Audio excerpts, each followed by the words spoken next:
If you remember back to the part on Plato, you'll remember he talked about removing children from the manners and habits of their parents, and indeed abolishing the family unit as a means of wiping out the old and bringing in the new way of things. The United Nations likes that idea, and it has instigated a war on parents through its education system. Youth Ant said, "The world will not change and find peace if there is not a new education." Dr. Brock Chisholm, former director of the United Nations World Health Organization, identified family loyalty, amongst other things, as a hindrance to this when he said, "To achieve world government, it is necessary to remove from the minds of men their individualism, loyalty to family traditions, national patriotism, and religious dogmas." Brock Chisholm also echoed Plato when he said, "What basic psychological distortion can be found in every civilization of which we know anything?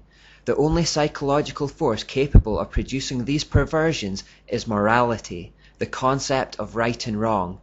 The reinterpretation and eventual eradication of the concept of right and wrong are the belated objectives of nearly all psychotherapy. If the race is to be freed from its crippling burden of good and evil, it must be psychiatrists who take the original responsibility." So the UN thinks that children having a concept of right and wrong is a bad thing.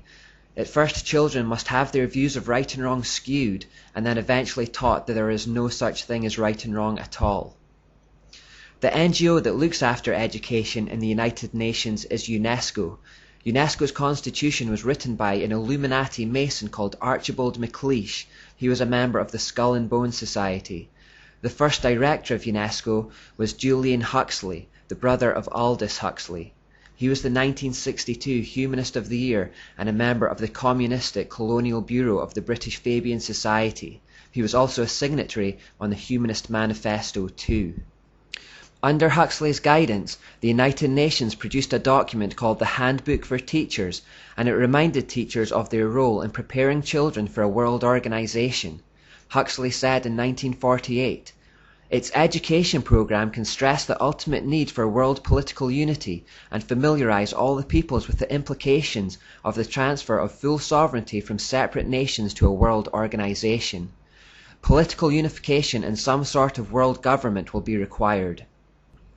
UNESCO explained, "If UNESCO is attacked on the grounds that it is helping to prepare the world's people for world government, then it is an error to burst forth with apologetic statements and denials.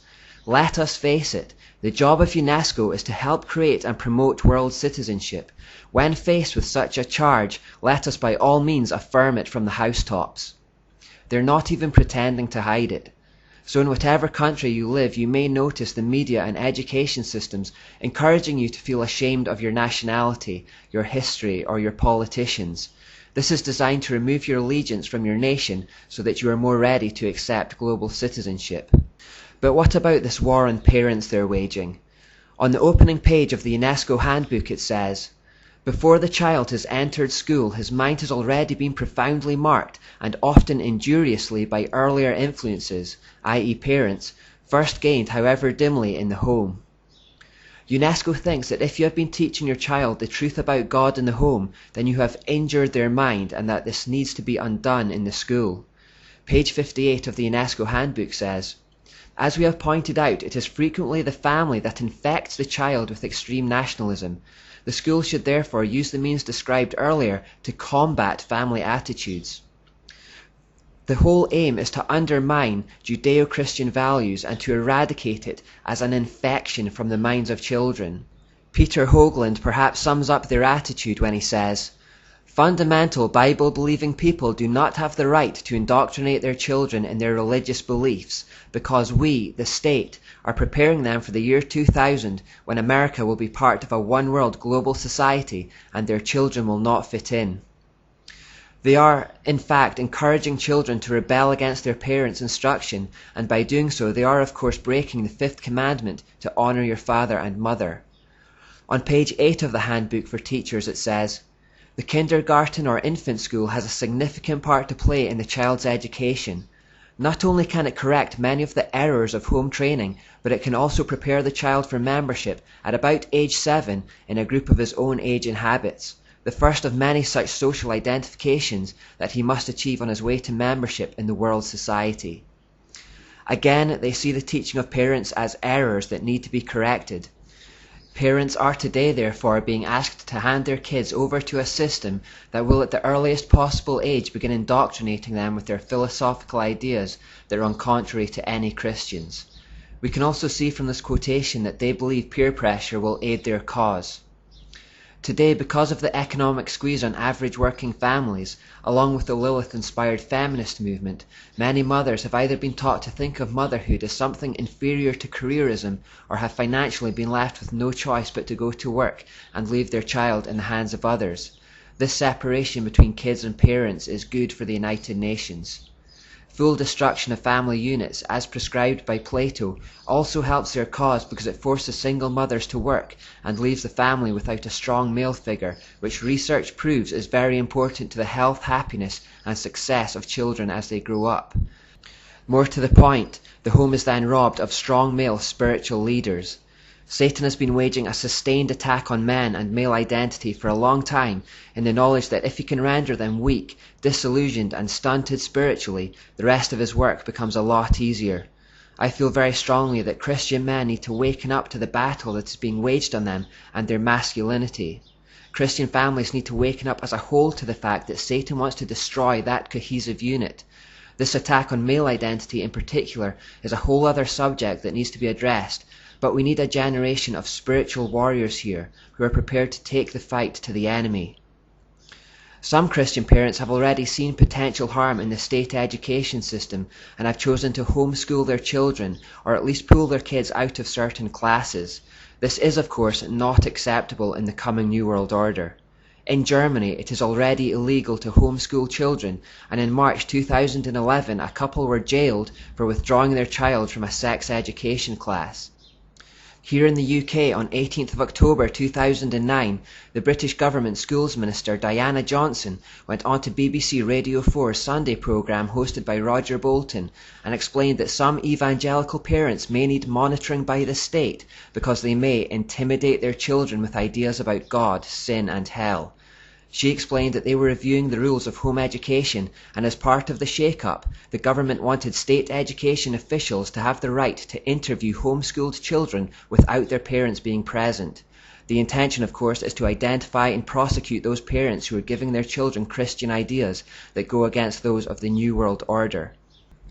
Are these the actions of a free nation when the government wants to prosecute people who think the wrong things, believe the wrong things, and speak the wrong things? It seems to me we don't realise how dark things have become. So worried are the UK government that Christian parents could keep their children out of the system that they reviewed the homeschooling policy 3 times in just 4 years. Just a couple of months before that interview on the BBC, an American court ruled that a homeschooled girl aged 10 should have to start attending a state-run school because her views were deemed to be too Christian. Her mother's attorney stated that the court decided that the girl's religious beliefs are a bit too sincerely held and need to be mixed amongst other worldviews. Access to Christian ideas is not to be tolerated in the New World Order. Let's take the sex education issue in which the German couple took a stand as a little case study of where things are going. Back on October 16, 1969, the co-founder of UNESCO, Reinhold Niebuhr, undersigned an advert from the Sexuality, Information and Education Council of the United States, or SICUS for short. It read, "It is the position of SICUS that contraceptive services should be available to all, including minors, who should enjoy the same rights of free and independent access to contraceptive care as do others. It is the position of SICUS that the use of explicit sexual materials, sometimes referred to as pornography, can serve a variety of important needs in the lives of countless individuals." So UNESCO approve of the idea that everyone, including minors, should have access to contraception, and they approve of the use of explicit pornography in their education. Fast forward to 9th of March 2011, where it was reported in the UK that explicit and permissive sexual material has just been cleared for children as young as 5 years old in the name of education. Despite this education already having led to explosions in sexual promiscuity, disease and teenage pregnancies, this line has not been abandoned. Quite the opposite. the age at which children have access to it is reduced. Furthermore, free contraception is now widely available to facilitate early sexual activity, which is promoted as safe, but which is anything but. Disease has skyrocketed. These policies daily help destroy the lives of young people around the world. The reason it's not being reversed is because they're not really concerned about the well-being of individuals. The primary aim of the whole United Nations organization is to usher in the required conditions for their Christ Lucifer. The end justifies the means in their eyes. As the parents in Germany found out, they are jailed if they try to keep their children away from it. Huxley's UNESCO handbook even perpetuated the old ideas of eugenics, saying, "Thus, even though it is quite true that any radical eugenic policy will be for many years politically and psychologically impossible, it will be important for UNESCO to see that the eugenic problem is examined with the greatest care, and that the public mind is informed of the issues at stake, so that much that is now unthinkable may at least become thinkable."